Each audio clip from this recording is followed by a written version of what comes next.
Hello මගේ යාළුවනේ ඔයාලා හොඳින් ඉන්නව නේද? මගේ YouTube channel එකට ඔයාලව සාදරයෙන් පිළිගන්නවා. ඉතින් මම 2026 පිළිගන්න සැරසුනේ මෙන්න මේ විදියට තමයි. මගේ අතින්ම මම මේ පාර රස කැවිලි හැදුවා. ගෙදර මම විතරයිනේ ඉන්නේ ඉතින් පොඩ්ඩත් එක්ක. ඉතින් මම තියම එයාලව සතුටු කරන්න කැවුම් ටිකකුත් හදන්න ඉගෙන ගත්තා. YouTube එකෙන් තමයි මම කැවුම් recipe හොයාගත්තේ. Guys, welcome to my channel. මම මොනින් ඔයගලන්ට පෙන්නන්නම්. මම ගෙදර තිනුපත්.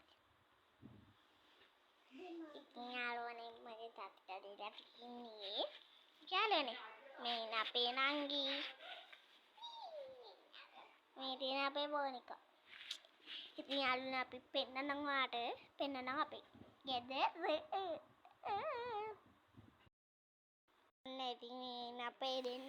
ඉතින් අපේ ඩේනිත් දැන් වීඩියෝ කරන්න පටන් අරන්නේ. ඉතින් මම කැවුම් හදා දෙන්නකොට එයා කරපු වීඩියෝ එකක් තමයි මේ. මේක මම දැක්කේ එඩිට් කරන වෙලාවේ.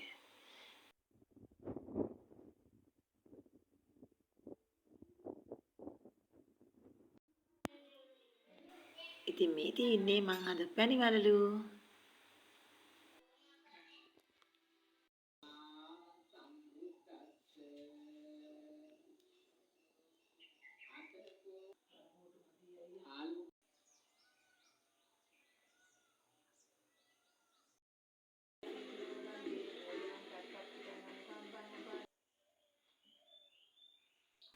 ඉතින් මම මුලින්ම ප්‍රාර්ථනා කරනවා ඔයාලට මේ ලැබුවා වූ අවුරුද්ද සාමයේ සතුට සෞභාග්‍ය පිරි නිරෝගීමත් වසරක් වෙන්න ඕන කියලා. ඉතින් මේ වෙලාවේ මම ලොකුම අඩුව තමයි මගේ හස්බන්ඩ්. එයාගේ ජොබ් එකේ හැටියට එයාට පළවෙන්නට ගෙදර ඉන්න වෙන්නේ නැහැ. කලාතුරකින් තමයි ඉන්නේ.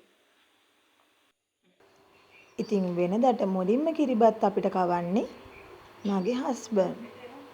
අද ඉතින් මම කවනවා.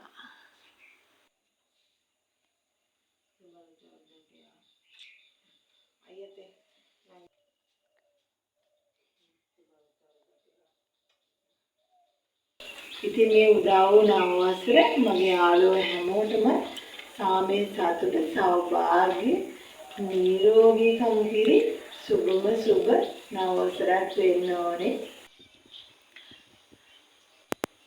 ඉතින් ඔන්න කුරුළු ලෑල්ලටත් කිරිබත් දාන්න අපි අමතක කරේ නෑ.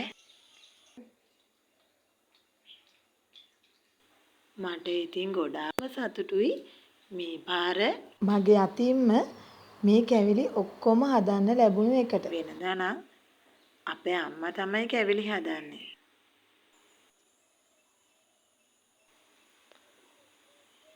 අපේ කුරුළු ලෑල්ලට එක එක જાතියේ ගොඩාක් සත්තු වර්ග එනවා. ඉතින් ඔයාලත් කිරිබත් කාලා අවුරුද්ද ආදරයෙන් පිළිගන්නවා.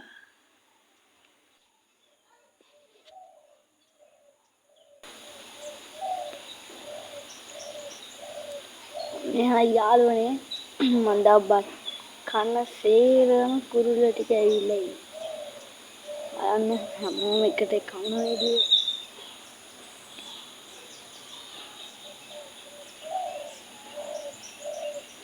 මාරම ලස්සනයි. ඔව් දැන් අලු කොබියකුත් ආවා. එයා දැන් තව ටිකකින් එයි. ඉතින් ගිය අවුරුද්දේ මගෙත් එක්ක එකතු වෙලා හිටියා වගේම මේ අවුරුද්දෙත් මගෙත් එක්ක ඉස්සරහටත් එකතු වෙලා ඉන්න කියලා මම ආදරෙන් ආරාධනා කරනවා. මම තවත් ලස්සන වීඩියෝ ගේන්න බලාපොරොත්තු වෙනවා ඉස්සරහට. ඉතින් මගේ channel එක තාමත් subscribe කරලා නැති යාළුවෝ ඉන්නවනම් ඉක්මනටම subscribe කරලා bell icon එක click කරලා තියාගන්න. මේ වීඩියෝටත් like එකක් දාන්නත් comment එකක් දාන්නත් අමතක කරන්න එපා යාළුවනේ. මගේ මේ වීඩියෝ එක බලපු ඔයාලට ගොඩාක් ස්තුතියි. ඔයාලට සුබම සුබ අලුත් අවුරුද්දක් වේවා. මම ඌෂා.